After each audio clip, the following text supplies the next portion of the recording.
வணக்கம். மத்திய அரசு ஊழியர்களுக்கான அகவிலைப்படி உயர்வு தொடர்பான ஒரு தகவலை தான் இப்போ நம்ம பார்க்க போகிறோம்.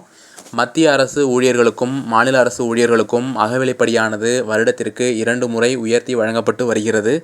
ஒவ்வொரு வருடமும் ஜனவரி மற்றும் ஜூலை மாதங்களில் இந்த அகவிலைப்படி உயர்வானது வழங்கப்பட வேண்டும். ஆனால் இந்த அகவிலைப்படி உயர்வு குறித்த தகவல் ஒவ்வொரு ஆண்டும் மார்ச் மாதம் மற்றும் செப்டம்பர் மாதங்களில் அறிவிக்கப்பட்டு ஜனவரி மற்றும் ஜூலை மாதங்களில் இருந்து முன் தேதியிட்டு வழங்கப்படுவது வழக்கமாக உள்ளது. இந்த நிலையில் தற்பொழுது அகவிலைப்படி உயர்வானது 4% உயர்த்தி மத்திய அரசு ஊழியர்களுக்கு வழங்க மத்திய அமைச்சரவை ஒப்புதல் வழங்கியுள்ளது. ஏற்கனவே மத்திய அரசு ஊழியர்களுக்கு அகவிலைப்படியானது 46% வழங்கப்பட்டுள்ள நிலையில் தற்பொழுது உயர்த்தப்பட்டுள்ள 4%ம் சேர்த்து மொத்தம் அகவிலைப்படியானது 50%னை தொட்டுள்ளது. இதனால் மத்திய அரசு ஊழியர்களும் மத்திய அரசு ஓய்வூதியதாரர்களும் பயனடைவார்கள். இந்த தகவலை உங்களது உறவினர்கள் மற்றும் நண்பர்களுடன் பகிருங்கள். நன்றி.